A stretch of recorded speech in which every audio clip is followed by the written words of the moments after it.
Bonsoir à toutes et à tous, ravi de vous retrouver comme chaque jeudi soir dans Ça fait débat sur Télé Sud et News sur numéro 23 désormais. Bienvenue à vous tous, merci de votre fidélité, merci de nous suivre. Je vous le rappelle à vous tous, si vous venez de nous retrouver, sachez-le, la page Facebook Ça fait débat et puis sur Twitter, CF Débat. Nous allons tenter de commenter l'actualité qui a surtout secoué la semaine. Allez, au sommaire, au menu, découvrons cela tout de suite en images. La rencontre entre Barack Obama et le roi Mohamed VI, donc le roi du Maroc, c'est une première. Comment définir les relations entre le Maroc et les États-Unis ? Est-ce que finalement elles sont évoluées depuis ? Laurent Gbagbo à la CPI, 2 ans déjà. Le 11 novembre dernier, la CPI a décidé de maintenir Laurent Gbagbo en détention. Pourquoi ce choix ? A-t-elle raison ? Et puis on parlera notamment de l'indépendance de la CPI et puis cette proximité qu'elle a avec les chefs d'État africains. On en parlera tout à l'heure. Le troisième sujet qui a retenu toute notre attention, notamment, c'est au Burkina Faso. Conférence, communication, paix et démocratie en Afrique. Le défi des médias sur le continent, on en parle bien sûr et ça nous intéresse. Et enfin, dernier sujet. Alors, souvenez-vous, elle était ici même, elle avait débattu avec nous, notamment avec Ekli Melouli et Gabrielle Barga. Souvenez-vous d'elle, cette journaliste franco-tunisienne, Medeb. Elle est retenue, elle est condamnée en Tunisie avec le rappeur Mané, où on a la liberté d'expression et puis on la soutient. Et si elle nous regarde ce soir, bien sûr, elle a tout notre soutien, Medeb. On t'embrasse très fort et puis on va parler de toi tout à l'heure. Et enfin, en dernière partie de cette émission, c'est-à-dire la seconde partie en réalité de cette émission, nous recevons Christian Vabé, qui est le président du Rassemblement du Peuple de la Côte d'Ivoire, alternative crédible, mais surtout on le reçoit parce qu'il est le fondateur du journal Ivoire Business. Vous savez, cette affaire de ce journaliste ivoirien assassiné, on en parle tout à l'heure en seconde partie de cette émission. Voilà, vous savez, le dicton n'a pas changé, ça fait débat, c'est maintenant et en toute liberté d'expression. C'est parti. Un petit mot quand même à notre chargé de production, il y a Laura Moussem, il y a aussi Raphaël Morgesten qui on souhaite un bon anniversaire. C'est son anniversaire aujourd'hui. Notre coordinateur technique. Donc bon anniversaire Raphaël. C'est pour ça que Gabi est arrivé un peu en retard, parce qu'il est en train de fêter ça encore. Voilà, c'est pour ça, exactement. Chaque fois qu'il y a une fête ou un voyage, Gabi est dedans. J'adore. Et puis aussi, j'aimerais faire un clin d'œil, parce que les moyens techniques qui sont là désormais, et tout ce que vous voyez, ce jeu de lumière, ces télévisions derrière vous, c'est aussi grâce à Valerio Truffa. Donc bravo aussi à son travail. Voilà, il faut savoir les féliciter. Bravo, au son Carole. Chapeau un peu, voilà, parce que, absolument. Au maquillage à Janine, bref, toute l'équipe, Serge aussi également. Merci à tous, cette équipe, cette belle équipe avec laquelle on s'entend très bien. Et Julie, je l'avais oublié, effectivement. Allez messieurs, premier sujet, la rencontre avec Barack Obama et le roi du Maroc. On va découvrir les images. On n'y était pas, bien sûr, mais on va découvrir les images qui défilent derrière nous. Le roi Mohamed VI et Barack Obama, le président des États-Unis. Comment on peut définir ces relations entre le Maroc et les États-Unis ? Finalement, ma première question, est-ce qu'elles ont évolué ? Est-ce qu'elles ont tant évolué que ça ? Gabrielle Barga, vous ouvrez la séance. Allez, c'est parti. On regarde les images avant ou on... Même pas, non, même pas parce qu'on n'y était pas. On n'était pas sur place. Mais on a des images qui défilent derrière nous, qu'on découvre à l'antenne. Les États-Unis ont des relations avec le Maroc comme étant un pays important. De longue date. Oui, de longue date, de très longue date, comme étant un pays important de l'Afrique du Nord, important par son poids politique, par son poids spirituel et par une espèce de stabilité qui a souvent duré au Maroc. Et puis le roi du Maroc, il avait un prestige personnel qui faisait en sorte que on pouvait traiter avec lui. Et puis le Maroc, c'est quand même un pays... Surtout avec le règne d'Hassan II, on s'en souviendra. Exactement. Et puis le Maroc, c'est un pays qui a quand même financièrement une assise, une respectabilité au niveau international. Donc ça, c'est normal d'avoir des relations avec tous les pays, et en particulier avec ceux qui comptent. En Afrique, le Maroc est un poids lourd, l'a toujours été. Donc le Maroc est important pour ses raisons politiques et économique. Maintenant, il y a toujours des relations stratégiques avec les États-Unis. Oui, finalement, parce que après, je distribue la parole avec les États-Unis, avec les Melouli peut-être, Toussaint Alain, Loïc Mbonjo. Oui, quelle signification, elle a quoi cette portée finalement de cette rencontre-là ? Est-ce qu'elle a une portée ? Est-ce qu'elle a une signification avec les Melouli ? Bien sûr, je pense qu'effectivement, Mohamed VI a envie de reprendre un peu du poids politique sur le territoire. Et cette histoire, quand même, elle date d'il y a longtemps. C'est-à-dire que le Maroc a toujours été plus proche des États-Unis. Quand l'Algérie, par exemple, son voisin, parce que les géants sont là aussi, était était, elle, plus proche de l'Union soviétique à l'époque, c'est-à-dire que dans les non-alignés, etc. Donc effectivement, les pays occidentaux avaient besoin de leurs portes sur l'Afrique, et c'était les portes de l'Afrique. Et je pense qu'aujourd'hui, M6 sent qu'effectivement, il va y avoir des enjeux internationaux importants, avec des choix importants. On le voit bien dans le pays, effectivement, avec la montée des islamistes, politiquement, etc. Et donc, il a besoin de recréer des liens avec ses alliés historiques pour reprendre un peu la main politiquement sur ce territoire. Il n'a pas envie de se placer, justement. On a le sentiment parfois qu'il essaie de se placer en tant que leader africain du continent africain. Loïc Ambodjo et après ensuite tout ça, Alain. Il est encore jeune. Kadhafi, il était effectivement il y a très longtemps, hein. Loïc. Oui, moi je pense que je suis tout à fait, je partage un peu l'analyse qui a été faite là. Hein. Je pense qu'il y a une volonté de se positionner comme un leader aujourd'hui au cœur de la stratégie américaine au Moyen-Orient. Hein. Donc il faut savoir que les Américains font quand même face aujourd'hui à une concurrence russe dans leur stratégie aujourd'hui. En tout cas au niveau, il y a celui qui a toujours eu, c'est historique. Oui, mais sauf que l'Égypte ne s'était pas autant rapprochée de la Russie que c'est aujourd'hui. Et aujourd'hui, il y a besoin d'un leader. Mais ils ont perdu la Libye aussi, donc si vous voulez, ça bouge un peu sur le cap. Ils n'ont pas tout à fait perdu la Libye parce qu'aujourd'hui, le fait que le leader Kadhafi soit plus là fait que il y a la possibilité de positionner un leader. Et du moins le Conseil qui est là aujourd'hui, le président du Conseil, il n'est pas anti-américain. Mais aujourd'hui, non, mais la Libye avant était proche aussi de l'Union soviétique, c'est ça que je veux dire, quoi. C'est pas. Voilà, donc c'est pour ça que l'Égypte se rapproche de l'Union soviétique, c'est que la Libye passe un peu de l'autre côté. Absolument. Donc il y a, on dirait, une espèce de. Je pense qu'il y a une redistribution des cartes politiques, et ça, les leaders politiques africains le voient bien aujourd'hui. Il y a une vraie redistribution des cartes. Hein. Ne pas l'oublier quand même, cette redistribution. Il faut inscrire cela dans la logique aujourd'hui internationale qui est que l'Amérique veut aujourd'hui avoir le leadership au Moyen-Orient. Donc on l'a vu avec les dynasties qui commencent un petit peu à s'agiter. On a besoin que ce soit quand même assez stable. Donc le roi fait bien de se positionner avec les Américains pour dire je suis le pacificateur. Alors je pose la question à tout ça, Alain. Pourquoi maintenant, c'est vrai? Pourquoi la rencontre, elle aurait pu se faire bien avant? Mais simplement parce que le contexte est particulier. La démocratie est menacée dans cette partie de l'Afrique, avec justement la montée des islamistes. Et puis, pour les États-Unis, le Maroc est comme un centre de gravité, un triangle entre l'Europe, l'Afrique et le Moyen-Orient. Et c'est la première rencontre entre ces deux personnalités depuis l'avènement de M. Obama au pouvoir. Et effectivement, pour des raisons stratégiques, de sécurité, des raisons économiques, avec la poussée de la Chine, la poussée de la Russie et des pays émergents, les Américains veulent reprendre pied au Maroc, qui est le premier pays à avoir reconnu la souveraineté américaine il y a quand même plus de 200 ans. Et pourquoi maintenant? C'est vrai que la question qu'on peut se poser, mais d'ailleurs beaucoup se la posent. Pourquoi maintenant? Pourquoi cette date-là, la rencontre, effectivement, là, il a fallu attendre maintenant pour que cette rencontre soit provoquée? C'est ce que j'ai indiqué tout à l'heure. Je veux dire, on voit bien qu'il y a péril à la demeure dans cette partie de l'Afrique, avec le conflit au Mali, avec les événements qui sont survenus en Libye, et puis les développements du printemps arabe qui n'ont pas touché le Maroc, qui est un gage de stabilité. Vous voulez dire qu'il a été épargné? Oui, qui a été épargné. Il n'a pas été épargné. Ils ont plus ou moins contrôlé, mais ils ont géré parce que c'est le commandant des croyants, mais il n'a pas été épargné. Il faut quand même savoir que ce mouvement, cette montée, etc., alors après, on peut y voir la main de qui on veut derrière, n'a épargné personne. Et je crois que c'est pour ça que quand je parlais de redistribution des cartes, je pense que s'il le fait maintenant, c'est parce que justement, ils veulent préserver leurs arrières, parce qu'ils savent qu'effectivement, il y a beaucoup de manœuvres sur ces territoires, et de très grandes manœuvres. Et surtout parce que la stratégie américaine en Égypte a, semble-t-il, échoué et que sans doute les Américains recherchent un autre allié stratégique dans cette zone de l'Afrique. C'est intéressant ce qui se dit là, hein, Gabriel Barga. Par rapport au Maroc, la question brûlante, c'est le Sahara. C'est le Sahara occidental qui a toujours été là comme... Le Sahara occidental est pour le Maroc un peu comme ce que les Touaregs sont pour le Mali. C'est-à-dire qu'un endroit qu'on a souvent actionné parce que...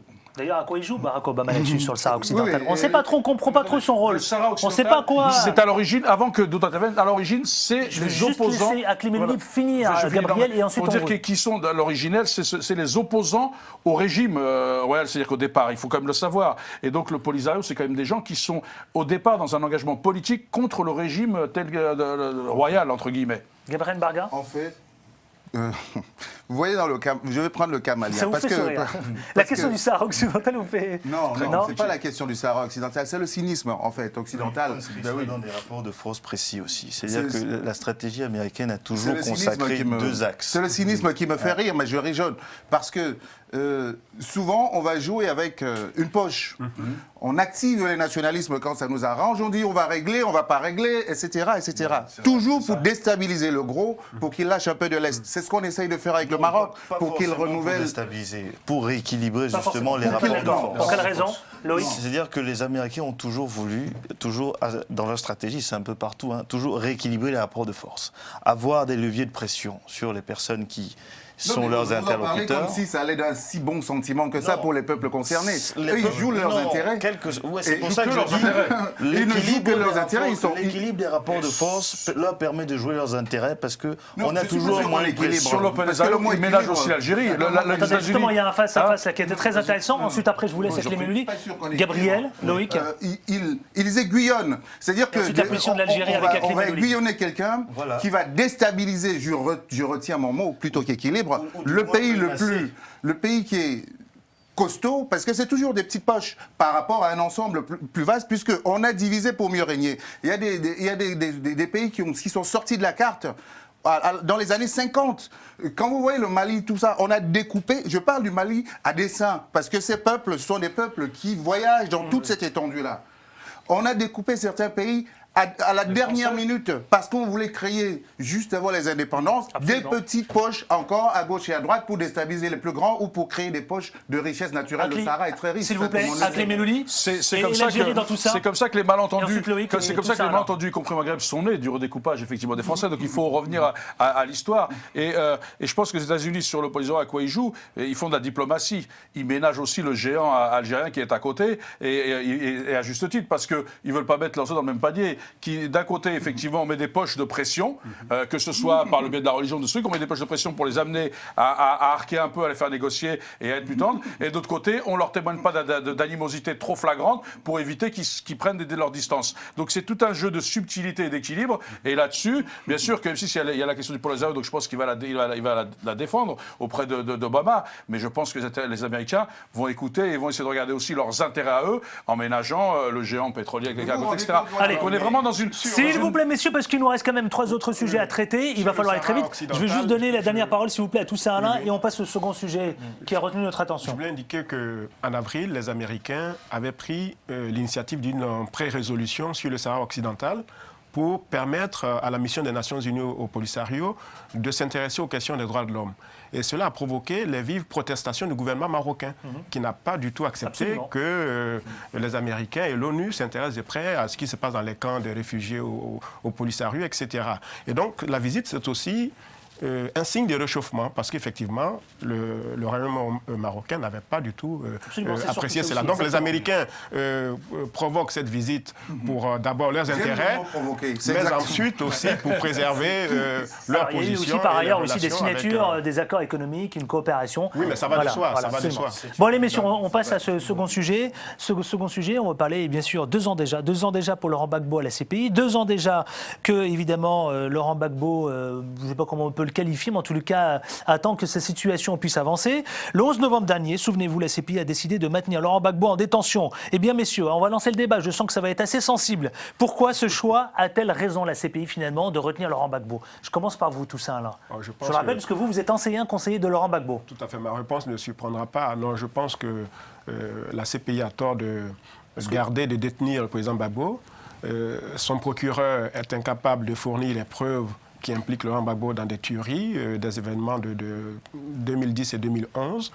Il faut que cette institution, qui ne poursuit que des Africains, remette en liberté le président Gbagbo.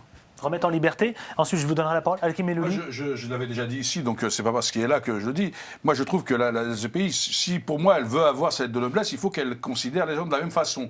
Tous ceux qui sont traînés devant ce tribunal, ce sont que des Africains et entre guillemets, des gens qui se positionnés comme faibles sur l'échiquier de la politique internationale. Ou, des fois, quelques gens des pays de l'Est quand ils sont tombés.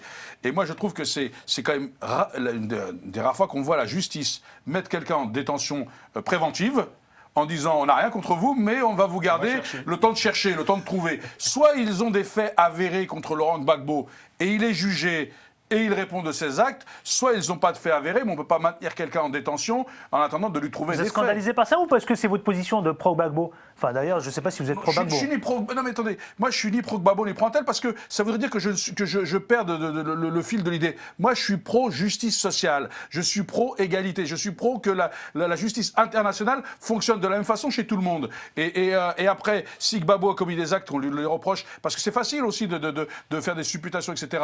Eh bien, je crois qu'il lui a fait un procès d'intention. Moi, Gbagbo, je suis proche du parti qu'il représentait, puisqu'il est membre de l'Internationale socialiste. Mais ça m'empêche pas, et quand même, quand je suis socialiste, de ne pas faire l'autruche. Soutenir quelqu'un, c'est pas ne pas lui dire quand il a tort. Quand les gens ont tort, on leur rend service de leur dire. Quand les gens se trompent, il faut leur dire. C'est pas faire l'autruche. Et moi, je dis que c'est quand même assez exceptionnel, quoi. Maintenant, on n'a qu'à mettre alors, à partir d'aujourd'hui, nous avons qu'à mettre tous les gouvernants africains en détention provisoire de façon préventive parce qu'il va se passer quelque chose.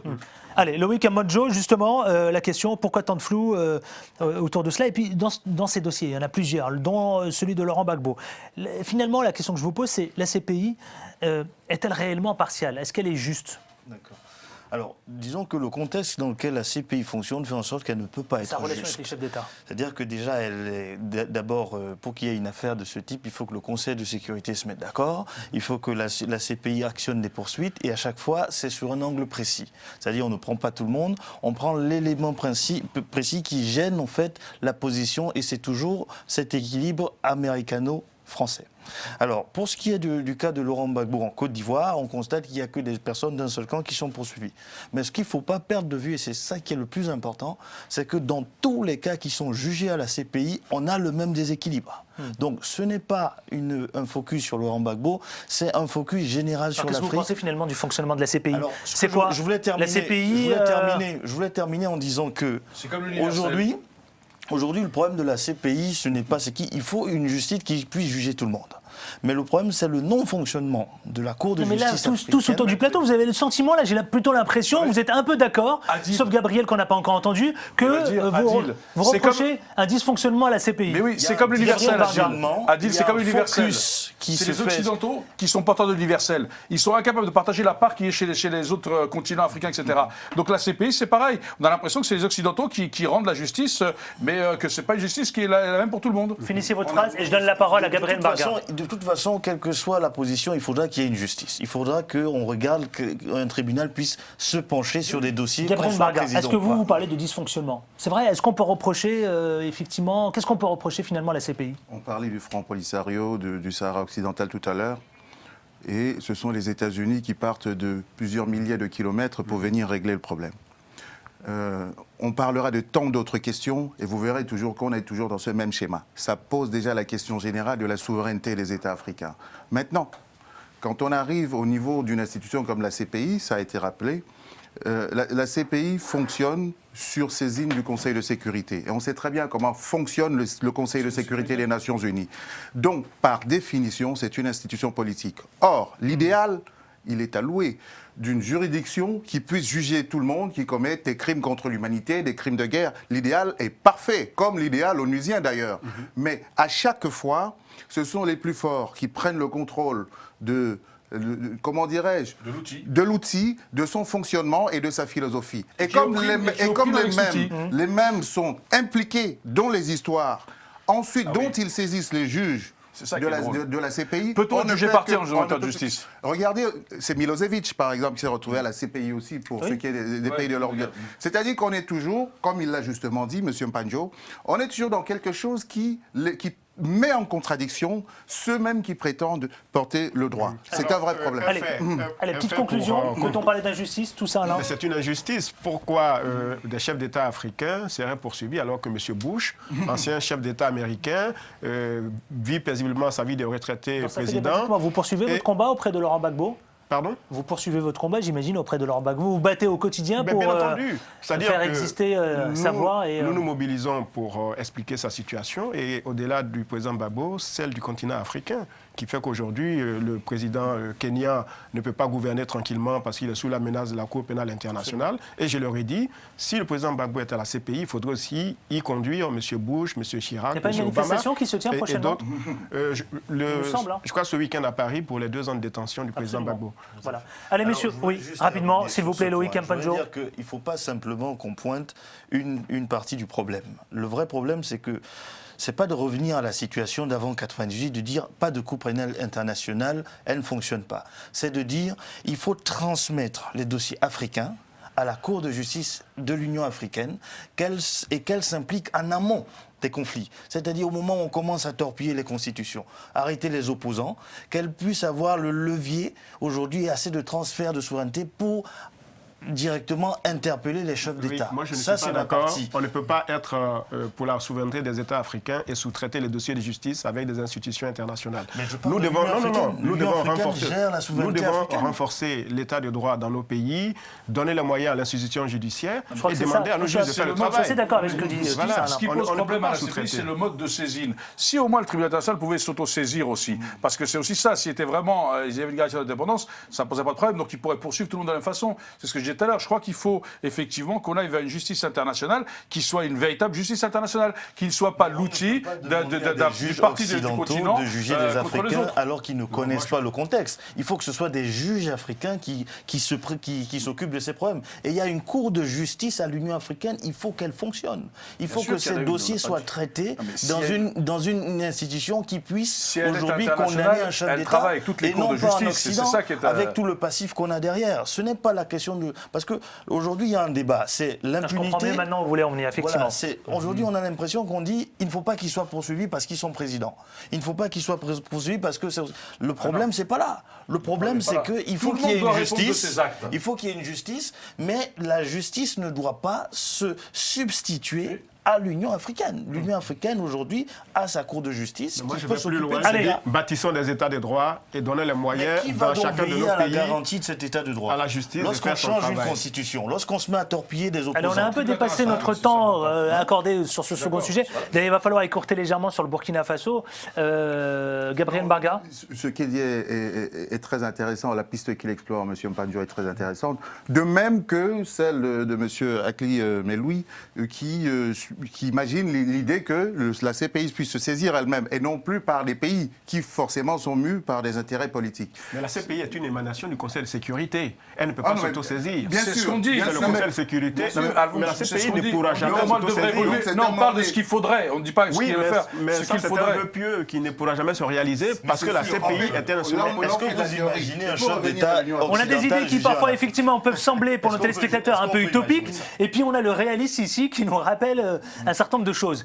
C'est vrai. Alors les deux se valent, hein, j'ai presque envie de vous dire, mais en même temps, tout ça, Alain, je me rapproche un peu de son idée qui considère, c'est vrai, il faut revenir un peu... Non, moi je vais pas si on pense qu'on ne peut rien changer, il ne faut pas faire de politique. Je pourrais répondre ça, M. Et je trouve que s'il est bon de commencer... Si on pense qu'on ne peut rien changer, il ne faut pas faire de politique. Si on fait de la politique, c'est pour justement changer les choses. Et si aujourd'hui on en est là, c'est parce que justement on ne fait pas assez de politique. Et donc je crois qu'effectivement, il a raison, en collaboration avec les cours de justice africaines, etc., il faut impliquer tout le monde. C'est comme l'universel. L'universel, c'est pas l'universel vu par les uns contre les autres. C'est si on veut avoir de l'universel, il faut partager la part de l'universel qui est en chacun de nous et non pas celle que les autres nous imposent. En fait, eh bien, c'est la même chose pour la justice. Allez, Gabriel Mbarga, et on passe à ce troisième sujet autour de la question des médias. Qui reviennent dans tous les propos et qui sont fondateurs de ces interrogations. C'est la question de l'état de droit en Afrique. C'est-à-dire que plus les États seront solides solides et souverains, et mieux eux-mêmes seront à même soit de gérer des questions, soit de transférer dans le cas où on va vers un panafricanisme, c'est-à-dire une Afrique politique. Parce que l'Union africaine aujourd'hui, c'est un agrégat de pays qui, pour un certain nombre, sont encore... C'est vrai. De l'Union européenne actionner de l'extérieur. Allez messieurs, on passe à ce troisième. Malheureusement, je sais bien parce qu'on a encore deux sujets à traiter, s'il vous plaît. Vous pouvez le commenter d'ailleurs, ceux et celles qui nous regardent depuis votre écran. Vous pouvez commenter sur la page Facebook, ça fait débat, et puis sur Twitter, c'est FDébat. Messieurs, direction le Burkina Faso. Burkina Faso. Pourquoi nous nous sommes intéressés au Burkina Faso? D'abord parce qu'ici, dans ça fait débat, on en parle très peu. Et puis il se trouve que là, toute la semaine, on en a parlé. C'est la conférence Communication, Paix et Démocratie en Afrique. Est-ce que le Burkina il est en train de se placer là sur le continent africain, justement justement autour de cette question communication et médias. Je vous propose tout de suite de regarder ce sujet, de le découvrir. C'est par l'agence Afrique TV et on revient tout de suite ici le commentaire. Regardez.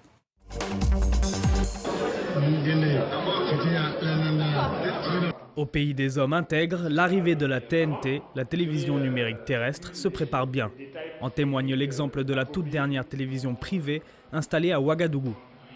BF1 est une télé numérique. Seul son émetteur est analogique. Le Burkina Faso est quasiment prêt pour l'avènement du numérique. Ce qu'il faut retenir dans cette démarche vers la transition numérique dans l'espace UEMOA, c'est d'abord l'organisation au sein de chaque pays. Il faut réussir à mettre en place les organismes permettant donc d'orienter les stratégies. Et c'est ce que nous avons fait au Burkina, c'est-à-dire nous avons mis en place un comité de pilotage au niveau décisionnel. Dans l'espace UEMOA, le Burkina Faso semble être en avance sur les 7 autres pays restants. Les experts de la Commission accompagnent désormais, à travers des conseils, les responsables des télévisions pour que cette transition de l'analogie au numérique soit bien faite. Si vous numérisez, il faut communiquer, il faut dire aux populations, expliquer aux populations qu'elles doivent changer. Mais si vous numérisez et que vous n'intégrez pas les autres télévisions dans votre multiplexeur, c'est comme vous prenez un gros avion qui va prendre de 500 places et vous avez une seule personne dedans. Ça ne sert à rien. Alors, en ce moment-là, vous n'avez vraiment pas passé au numérique et vous ne l'avez pas bien compris. Avec l'éclairage des invités européens, les participations aux universités africaines de la communication de Ouagadougou se font déjà une idée de ce que coûtera la TNT aux États africains ou aux promoteurs de télévision. Il y a des coûts très importants qui doivent être engagés par des opérateurs de diffusion, par des États ou par les opérateurs de télévision eux-mêmes. Et ces coûts très importants sont les coûts de réalisation, de mise en œuvre, de déploiement des émetteurs numériques sur l'ensemble du territoire. C'est-à-dire que pour émettre la télévision en numérique, il faut que les émetteurs soient numérisés sur l'ensemble du territoire. Et ça, c'est évidemment un coût d'infrastructure. Les Africains investiront pour la TNT des milliards de francs CFA. Les téléspectateurs devront eux aussi changer de poste de télévision. Alors en effet, effectivement, on peut noter dans ce reportage que beaucoup de défis attendent l'Afrique et puis surtout l'arrivée de la TNT. Est-ce que l'Afrique sera prête? Parce que c'est ce qu'on note d'ailleurs dans ce sujet-là. Effectivement, tout est dit. Moi, je ne sais pas si c'est la priorité aujourd'hui de faire la TNT en Afrique. Ah bon? Pourquoi? Ben écoutez, parce que ce qu'on investirait dans les émetteurs pourrait être investi dans les hôpitaux, dans les écoles, dans les centres de santé, etc. On va toujours trop vite en Afrique. Vous voyez, je vois le développement de la téléphonie. On est passé du fixe qui a été totalement oublié pour aller vers la téléphonie mobile parce que cela permettait à des multinationales de gagner des centaines de milliards de francs CFA. Bon, ceci dit, c'est bien de passer au numérique, ce qui permettra d'augmenter l'offre des chaînes de télévision aux populations. Simplement, il ne faut pas que ces médias agissent contre la paix. Il faut que vous nous disiez ça ici tout à l'heure. Comment le fixe aurait pu amener le développement? Par exemple, par rapport au portable. Permettre au téléphone d'arriver dans les villages, dans les zones rurales. Aujourd'hui, pour réduire la fracture numérique, le téléphone fixe aurait pu permettre de mettre en place des infrastructures, notamment dans les écoles, dans les hôpitaux, permettre aux médecins de travailler, d'avoir accès à la connaissance. Voilà, c'est important. C'est-à-dire qu'il faut que tout cela soit réfléchi. C'est-à-dire que les défis qui attendent notamment l'Afrique, alors vous avez souligné la santé, etc. Mais bien sûr. Mais je pense quand même tout de même, la TNT, aujourd'hui, l'Afrique doit être aussi en phase avec les nouvelles technologies. Je ne suis pas contre la TNT ni contre les nouvelles technologies, mais j'ai dit simplement que... On va essayer de s'écouter, s'il vous plaît. Messieurs, finissez votre phrase et je donne la parole à Loïc et ensuite à Klimeluli et Gabriel. Je ne suis pas anti-TNT, parce que je suis d'abord un homme de communication et je pense que c'est une dynamique dans laquelle il faut s'inscrire. Mais simplement, je suis toujours étonné par l'enthousiasme de nos dirigeants qui, chaque fois, oublient des sujets essentiels pour aller vers des sujets secondaires. Voilà. Les télévisions publiques ou privées africaines doivent déjà commencer par produire des programmes de qualité, avant de chercher à avoir des émetteurs. La TNT, justement, va permettre cela. Écoutez, Loïc, si vous faites une mauvaise émission, ce n'est pas la TNT qui lui donnera une qualité. Non, je suis vraiment très positif sur ce sujet parce que je pense que tout ce qui est dans la démarche d'une innovation sur le domaine médiatique est toujours bien vu parce qu'aujourd'hui, en Afrique, c'est le média quand même qui est le plus diffusé. Les gens se retrouvent devant la télévision et toutes les innovations devant la télévision, ils y sont sensibles. Mais encore faudrait-il qu'il y ait une prise en compte de certaines particularités. Aujourd'hui, au Burkina Faso, j'ai entendu un des acteurs se plaindre du fait que voilà, si cet élément n'a pas été assez anticipé, tout le monde ne pourra pas en bénéficier parce qu'il y a des investissements par ménage. Mais je pense qu'en soi, c'est une bonne chose. Encore, il faudrait que ce soit orienté vers une libéralisation. Et quand j'entends libéralisation, j'entends liberté dans l'espace audiovisuel qui puisse permettre aux acteurs locaux d'investir, pas que ce soit quelque chose qui soit essentiellement détenu par des acteurs extérieurs. S'il vous plaît, et ensuite Gabriel. Je pense que ça revient à ce que je disais, effectivement, il faut qu'il y ait la liberté de la presse, etc. Ça va être un vrai débat. Mais moi, je crois qu'effectivement, ce que dit Alphonse, il ne faut pas le rejeter. Alain, pardon. Alain, donc excuse-moi. Il ne faut pas le rejeter. Tout ça, Alain, absolument. Ouais, tout ça, Alain. Il ne faut pas le rejeter comme ça parce qu'il dit une chose qui est importante, c'est-à-dire qu'il y a quand même aujourd'hui, on va sur la TNT, mais il faut l'électricité, par exemple, pour regarder la télé. Et dans certaines contrées, il n'y a même pas l'électricité.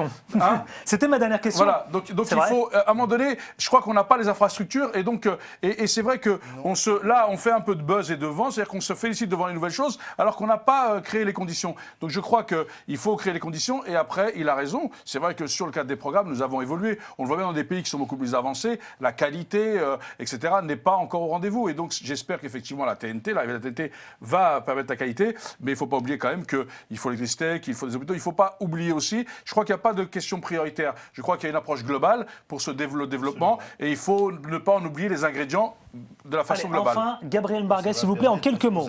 On est très en retard. Gabriel, s'il vous plaît. Oui. Je suis assez intéressé par le point de vue développé par Alain Toussaint sur le fait qu'il ne faut pas se précipiter. TNT veut dire quoi, à vrai dire? On nous ramène toujours des slogans. On nous amène des slogans à chaque fois dans lesquels on nous embarque. Il n'y a pas de bâchiche. On nous embarque. Et parce qu'en fait, ça bénéficie à qui? Ça profite à qui? Ça profite pas à nous. On vous ramène une technologie qu'on a produite ici, et voilà, on cherche des nouvelles parts de marché, on vient nous séduire, on vient nous convaincre, et puis on ramène du blé ici. Voilà. D'accord, c'est très bien. Moi, ce qui m'intéresse, c'est pas la TNT ou la BTS ou la BF1, comme on l'appelait là-bas. Ça m'intéresse pas. C'est le contenu. Le contenu, c'est quoi? La bataille médiatique aujourd'hui, c'est le contenu, c'est l'intelligence qu'il y a dans les programmes. C'est la guerre de la communication, de l'information. C'est-à-dire qu'on ne peut pas toujours nous donner un point de vue qui vient d'ailleurs. Au point qu'on a appelé cette chaîne BF1. Vous voyez comment ça joue dans les esprits. Oui, mais ce n'est pas ce qui résonne automatiquement dans l'esprit. Il a raison, c'est vrai. On pense à quoi? BFM TV, TF1. Allez, messieurs. Non,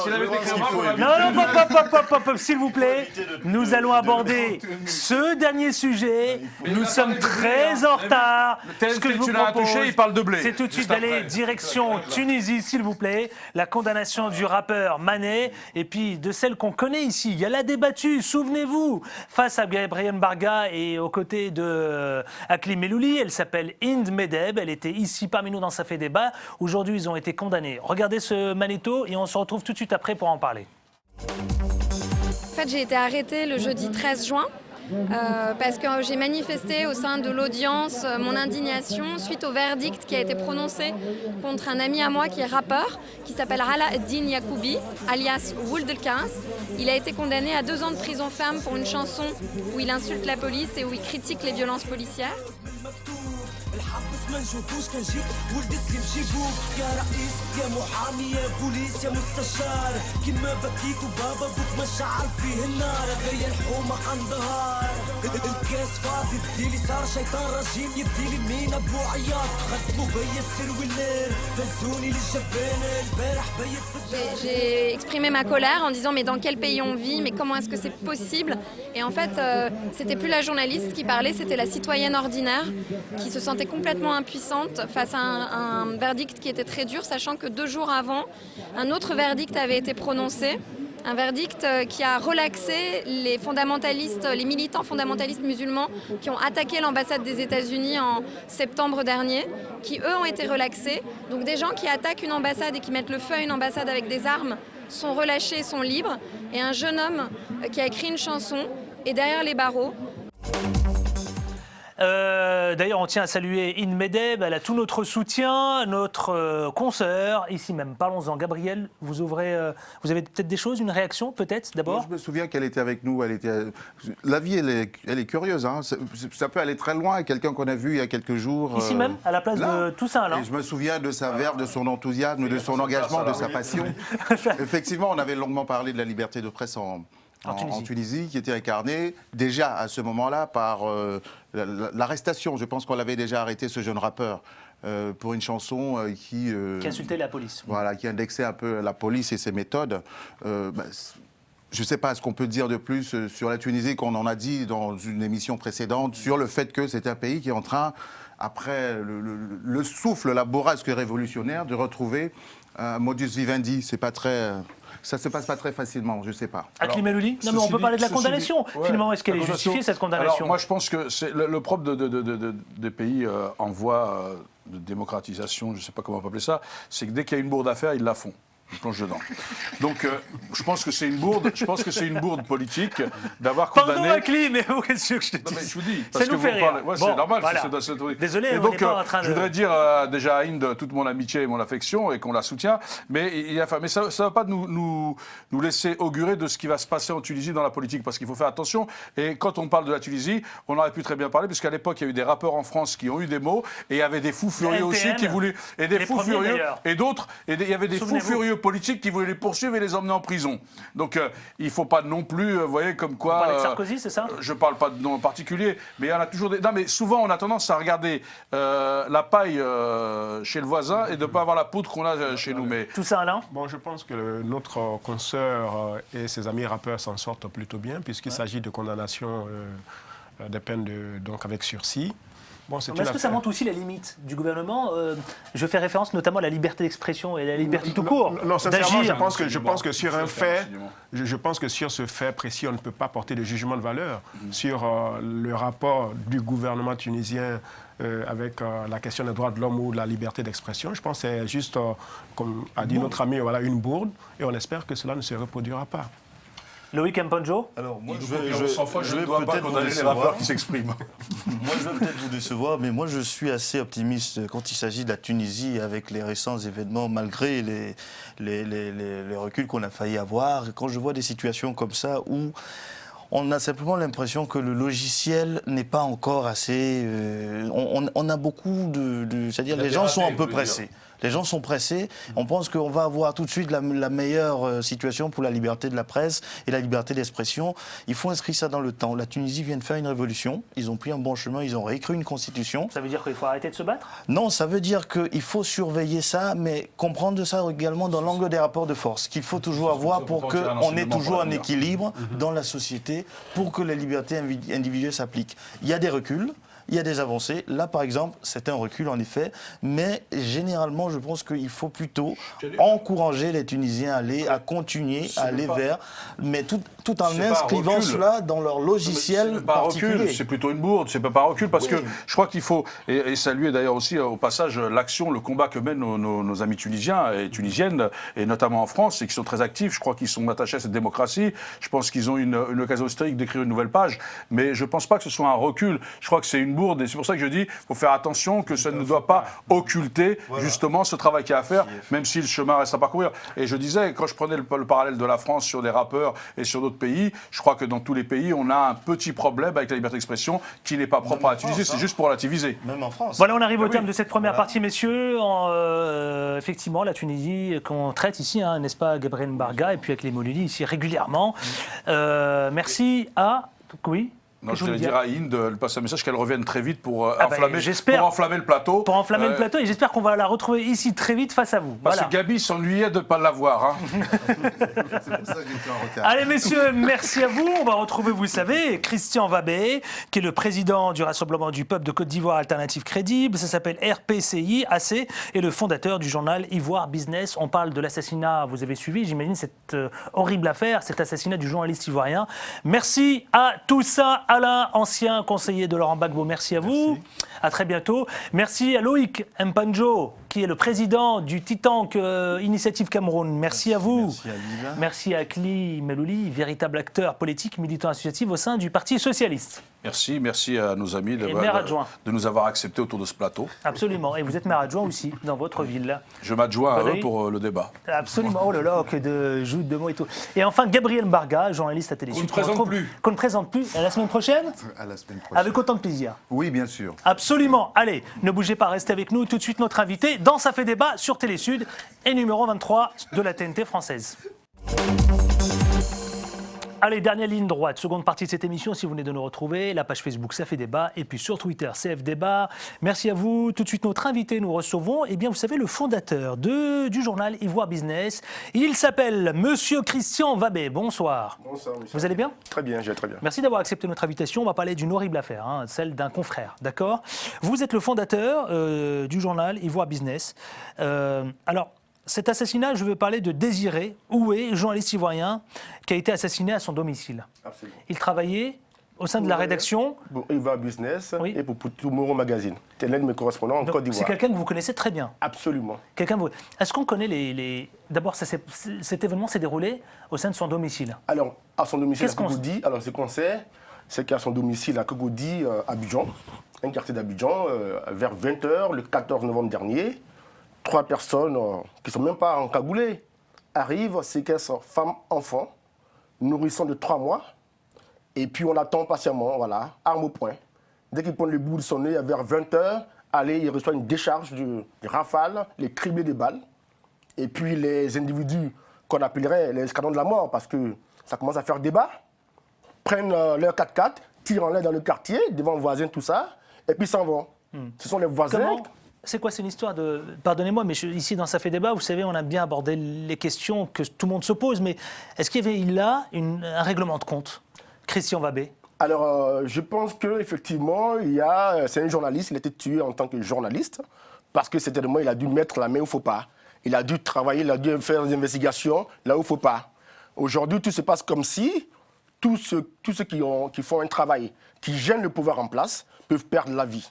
Pourquoi on disait de ce journaliste qu'il était pro-Gbagbo ? Pour quelle raison ? Pour la simple raison qu'il avait, en dehors de son travail en tant que correspondant d'Ivoire Business et rédacteur en chef de Tomorrow Magazine, c'est un journal chrétien, il était aussi président du Parlement de son quartier à Angré. C'est-à-dire que c'était pas un milicien, mais il défendait les idées de Laurent Gbagbo. Mais au vu aussi de tout le monde. Il ne s'en cachait pas d'ailleurs, puisque après la chute de Gbagbo Laurent, il n'a pas quitté le quartier.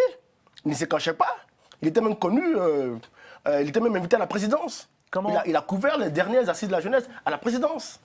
Comment on le vit en ce moment même ? Évidemment, on a vu les images de sa famille, de son entourage. Comment vous avez eu un retour de sa famille, l'environnement, le quartier ? Le quartier est sous le choc, c'est la terreur. La famille est dévastée. Sa femme n'habite plus là. On ne sait pas où elle habite. Elle a dû partir se planter avec les enfants. Imaginez-vous avec un nourrisson de 3 mois. Ses frères et sœurs, c'est vraiment la débandade, c'est la peur. À tout moment, ils craignent pour leur vie. Et là, j'ai lancé l'appel parce qu'aujourd'hui, il faudra que le gouvernement s'occupe de la sécurité. Sinon, il sera tenu pour responsable si d'aventure quelque chose, un malheur de plus arrivait. On va en parler justement du gouvernement. Est-ce qu'on connaît les auteurs, Christian Vabé ? Alors justement, on ne connaît pas les auteurs. Le gouvernement n'a pas encore fait d'enquête, puisque la ministre de la Communication, dès les premiers moments de l'affaire, avait parlé de braquage, répétant cela des coupures de presse. Alors justement, Christian Vabé, on va en parler. Le gouvernement, lui, nie toute implication dans l'assassinat du journaliste Désiré Oué. Qu'est-ce que vous répondez à cela ? Ce que je réponds, c'est que le gouvernement, pour nier, doit faire une enquête. Ce sont les escandales de la mort qui ont tué Désiré Oué parce qu'il enquêtait sur un scandale sexuel à la présidence. Il enquêtait sur cette affaire celui qui a révélé les 100 milliards de francs CFA de prêts du Congo, Brazzaville, au régime d'Alassane Ouattara. Et en plus, il enquêtait également sur l'utilisation de ces fonds. Parce que, puis, il avait aussi signé un article où il disait que Ouattara faisait partie des 10 plus grands dictateurs au monde. Vous voyez ? Et puis, il a été tué en tant que journaliste parce que son ordinateur portable a été emporté. Juste ça, son outil de travail, pour voir effectivement quels sont les sujets traités. Donc c'est ça qui nous amène à dire qu'effectivement, il y a de fortes présomptions que ce soit un crime lié au pouvoir en place. Alors on a bien compris, Christian Vabé, c'est quelqu'un, ce journaliste qui est un confrère, vous le connaissiez très bien. Oui, je le connais très bien, c'est moi qui l'ai embauché quand j'étais encore directeur général du Var Business. Quelle réputation il avait journalistiquement? C'était un bon journaliste. Il n'avait jamais été pris à défaut dans aucune affaire de mœurs, dans aucune affaire d'escroquerie, dans aucune affaire d'argent. Comment il menait finalement ses enquêtes? Est-ce qu'il les menait jusqu'au bout? Est-ce qu'il corroborait les éléments? Est-ce qu'il découpait toutes les informations de façon à ce qu'il soit, y compris lui-même en qualité de journaliste, irréprochable? Pardon, je suis un peu désolé de poser toutes ces questions. Bien sûr, il était irréprochable parce qu'il n'a jamais fait l'objet d'une interpellation quelconque. On l'a jamais interpellé. Vous étiez son patron, donc. J'étais son patron, donc je surveillais effectivement son travail en tant que fondateur, parce que maintenant le directeur général, c'est un autre directeur général, parce que vous savez bien que je suis maintenant le président de la première force politique de Côte d'Ivoire, le Rassemblement du peuple de Côte d'Ivoire Atlantique Crédit. Donc il y a un lien direct, parce qu'aujourd'hui, Ivoire Business, c'est la bête noire du régime en place. Vous pensez? Moi-même, effectivement, quand j'étais encore directeur général d'Ivoire Business, j'ai fait l'objet d'une action en justice ici à Paris. Vous craignez quelque chose pour votre sécurité? Moi, je crains pour ma sécurité, pour ma vie. Je suis suivi par les gens de la sécurité de Ouattara en France qui me suivent. Et j'ai les preuves, j'ai fait les mêmes courants, j'ai fait les signalements, j'ai des images, j'ai des photos. Et la police française est au courant. Donc, je crains pour la vie de mes journalistes. Aujourd'hui, en Côte d'Ivoire, tous les journalistes d'Ivoire Business sont dans la clandestinité la plus totale. Disons-le franchement, est-ce que vous craignez ce qui est arrivé à Désiré Oué? Oui, je crains également ce qui arrive à Désiré Oué, que cela m'arrive à moi aussi. Parce que finalement, c'est moi qui suis visé en tant que le fondateur d'Ivoire Business. Et voilà. Parlons de cette liberté tout court. Pas de liberté d'expression, mais cette liberté tout court. Est-ce qu'on peut exercer le métier de journaliste de façon très libre en Côte d'Ivoire? C'est périlleux d'être journaliste en Côte d'Ivoire pour la simple raison qu'on a eu une série noire. Dès le 14 novembre, il y a eu Désiré Oué qui a été assassiné, crébé des balles. Quelques jours plus tard, un journaliste gouvernemental du Nouveau Réveil, Tadeu Dieumonde, qui enquêtait sur une affaire où un gradé de l'armée ne payait pas son loyer à une dame bien connue en Côte d'Ivoire qu'on appelle Tanti Oussou. Il a été menacé de mort par ce gradé. Et ce gradé l'a fait enlever par des escadrons de la mort. Désiré Oué a été pris pour cible? Exactement. Vous?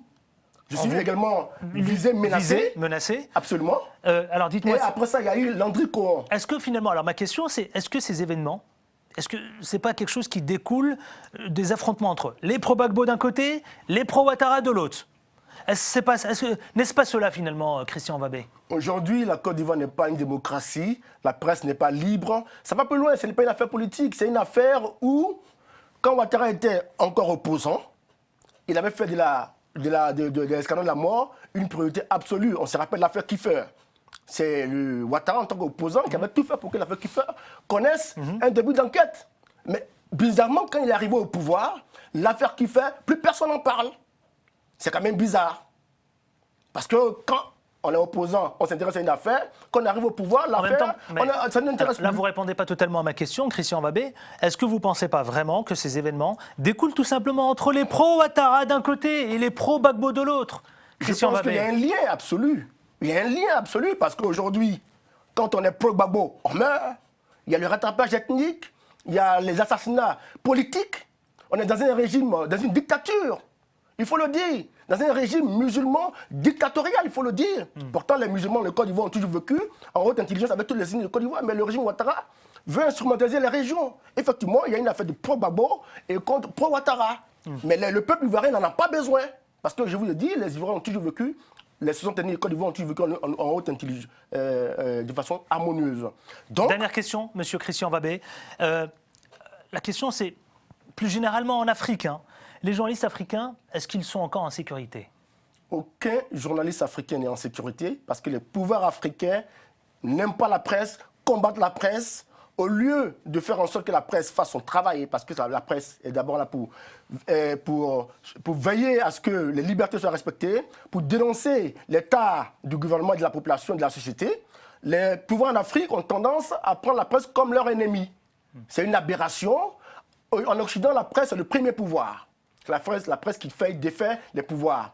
Mais naturellement, les régimes en Afrique ne sont pas les régimes de vraie démocratie. Donc ils ont peur d'être défaits par la presse, donc ils combattent la presse. Voilà le fond du problème. Allez, on arrive au terme de cette seconde partie. Christian Vabé, vous allez subir un questionnaire.